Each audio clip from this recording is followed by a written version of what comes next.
जय जय जय जय शाश्वतम् आदिनाद ब्रह्म ओंकार शाश्वतम्।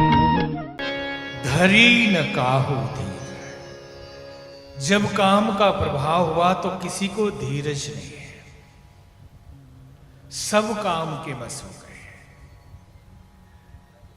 ईश्वर की कृपा हो, ईश्वर बचाना चाहे तभी बच सकते हैं, अन्यथा राजा नहुस हो। राजा नहुस बहुत बड़े सूर्यवंश के राजा हुए।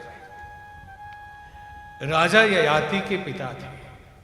उनकी तपस्या और प्रताप के कारण इंद्र का पद दे दिया गया, लेकिन धरी न काहू धीर। इंद्र का पद पाते ही इंद्राणी से विवाह का प्रस्ताव दे दिया। पुण्य क्षय हुआ और इंद्र पद से हटा दिया गया। बड़े बड़े दिग्गज, क्योंकि सब माया है प्रभु की, वही चाहे तो रखे या बिगाड़े। तो तुलसीदास जी बड़े परेशान हुए कि हम तो मानते हैं कण कण में राम है, तो फिर किधर से आया ये काम है? जब काम ने ही प्रभाव डाल लिया तो राम कहां चले गए? आधे ही लिख के छोड़ दी। कहते हनुमान जी ने आगे का पूरा किया, लिखा धरी न काहो धीर सबके मन मन से जले। तो हनुमान जी ने पूरा किया, जे राखे रघुवीर देव रेते ही काल। उसकी मर्जी थी तो उसे बचा लिया। कहते चलती चाकी देख के दिया कबीरा रोए, दो पाटन के बीच में साबुत बचाना कोय। तो बेटे ने कहा कि चलती चाकी देख के दिया कमाल ठठाए, जो कीले से लगा रहे वो साबुत बच जाए। जब चक्की चलती है तो बात भी ठीक है, कोई नहीं बच जाता, लेकिन वो भी कह रहा कीले में जो चिपका रहेगा, कीला परमात्मा है। इस माया के संसार में अगर कीले से लगे रहे तो बच जाएंगे, अन्यथा पिसते देर नहीं लगेगी। ये माया कभी भी पकड़ के पीस देगी। जो ज्यादा बुद्धिमान बनते हैं, अधिक चालाकी करते हैं, कीले से छटक के बीच में आ जाते हैं और उनके ऊपर वो पत्थर चढ़ जाता है। इसलिए सावधान, कोशिश ये रहे कि जो कुछ भी करे भले ही कीले से सटे रहे, कीले से दूर ना हो। कीला परमात्मा है और बीच में जीव है। एक बार छत्रपति शिवाजी युद्ध जीत के आए। युद्ध गोरिल्ला युद्ध था, छोटे छोटे युद्ध थे, किले जीते जाते थे।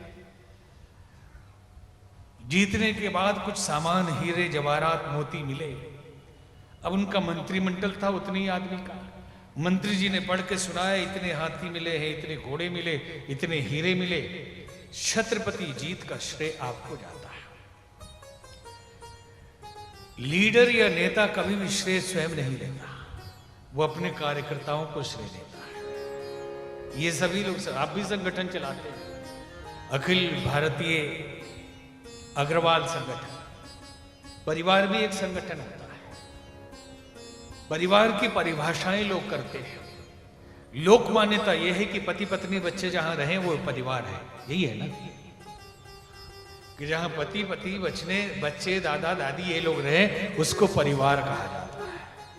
लेकिन शास्त्र वचन है कि पवित्र उद्देश्य से एक साथ मिलजुल कर रहने वाले लोगों के संगठन को परिवार कहा जाता है। और अपवित्र उद्देश्य से लड़ने झगड़ने वाले पति पत्नी भी रहें तो परिवार नहीं बचेगा। तभी तो ये अग्रवाल परिवार, संघ परिवार, बहुत सारे परिवार संगठन है, लेकिन वो परिवार है। तो संगठन के नेतृत्व करता अगर जमीन पर हो तो कार्य आसमान पर पहुंचेगा। अगर खुद को ही आसमान में रख लिए तो बस हो गया काम। लीडर कभी भी काम करता है तो आगे करेगा और श्रेय साथ वालों को देगा। और समझ लें कि श्रेय खुद ले रहा है तो ये तो संगठन बिगाड़ने ही वाला है, और ये ज्यादा दिन टिकने वाला भी नहीं। तो छत्रपति शिवाजी को, जैसे हनुमान जी महाराज, कार्य खुद करते हैं, सब आगे बढ़ बढ़ के। जहां जान को जोखिम में डालना है वो हनुमान जी जाएंगे, और जब भगवान के पास क्रेडिट लेना है तो आगे बिठा देंगे सबको, इन लोगों ने किया है, हम तो पीछे पीछे थे। और छोटी बुद्धि वाला होगा तो बोलेगा भगवान मैं ही तो था, अकेले करके आए हुए तो फालतू में पीछे थे सब। लेकिन लीडर होगा तो पहले श्रेय कार्यकर्ताओं को देगा, इससे संगठन चलता है। कहा मंत्री ने कि छत्रपति इस जीत का श्रेय आपको जाता है। उन्होंने कहा यह जीत किसी एक की नहीं है, हम सब की है। महाराष्ट्र की इस भूमि को स्वतंत्र कराने के लिए इस वीर भूमि के पुरुषों ने केसरिया बाना पहनकर अपने अंगों की खाद दी है। इसके लिए हमारी माताओं ने अपनी अंजलि भर रक्त से सींचा है। यह जीत किसी एक की नहीं, हम सब की है। तभी सेनापति आया, छत्रपति आपके लिए एक उपहार है। कौन सा उपहार है? गौहर। गौहर मानो तो कोई स्त्री मालूम पड़ती है। हम मुल्ला अहमद की पुत्र वधु अति सुंदर, हमने सोचा आपके लिए अच्छा थे। सेनापति तुमने हमें समझा नहीं, तूने बहुत बड़ा अपराध किया है। हमारी संस्कृति में नारी मां है और उसके अक्षुण्ण गौरव को विस्मृत करना इस महान संस्कृति की संतति के लिए आत्मघात के समान है। और गए शिवाजी, पूछा कहां है वो देवी? डोली में बैठी है। नमन किया, देवी आप अति सुंदर है। काश मेरी मां भी आप जैसी सुंदर होती तो मैं भी सुंदर होता। तो वो अंदर से कहती है कि मुझे पता था कि संस्कृति महान है, लेकिन मालूम नहीं था कि इसके पीछे कारण क्या है। धन्य है ये संस्कृति और धन्य है आपके जैसे इसके रक्षक। इतिहास की एक बहुत बड़ी घटना मगध की, कि मां ने बेटे के पास विवाह का प्रस्ताव भेजा। यह हो सकता कभी? सौतेली मां ने बेटे के पास विवाह का प्रस्ताव भेजा। मगध सम्राट अशोक की तीसरी पत्नी तिस्य रक्षिता राजमहिषी थी और उनका बेटा कुणाल अभी जवान था और ये सौतेली मां की उम्र लगभग बराबर थी। और इसने प्रस्ताव भेजा कि सम्राट बुजुर्ग हो गए हैं, मुझसे शादी कर लो, राजा बनवा दूंगे। बहुत तरह के प्रलोभन दिए, लेकिन कुणाल नहीं माना। आखिरी में जेल में डाल दिया। जेल में डाल दिया और आखिरी दिन पहुंची प्रस्ताव लेकर कि अगर अभी भी नहीं मानोगे तो मौत के घाट उतरवा दूंगे। कुणाल की आंखों को देख के तिस्य रक्षिता ने कहा, कुणाल तुम्हारी आंखें बहुत सुंदर हैं, अगर ये आंखें मेरी नहीं तो तेरी भी नहीं होगी। और लोहे की जलती हुई लाल गर्म सलाखें मंगवाई और आंखों में डलवा दिया। कुणाल रोता रहा, लेकिन इतना ही कहा, मां हमारी संस्कृति में मां से विवाह का रिवाज नहीं है और धर्म तो शाश्वत है, चरित्र अविनाशी है, शरीर नाशवान है।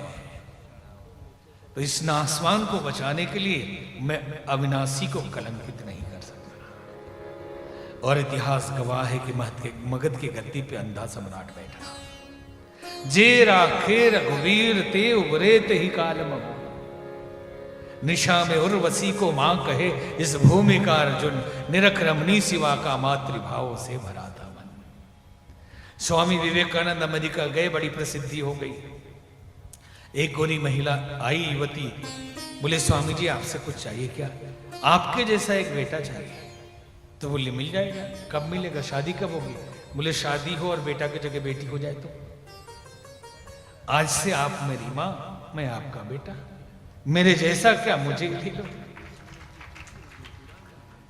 जे राखे रघुवीर ते उबरे ते ही काल महो। कामदेव ने बड़ी कोशिश की, लेकिन शिव जी के ऊपर प्रभाव नहीं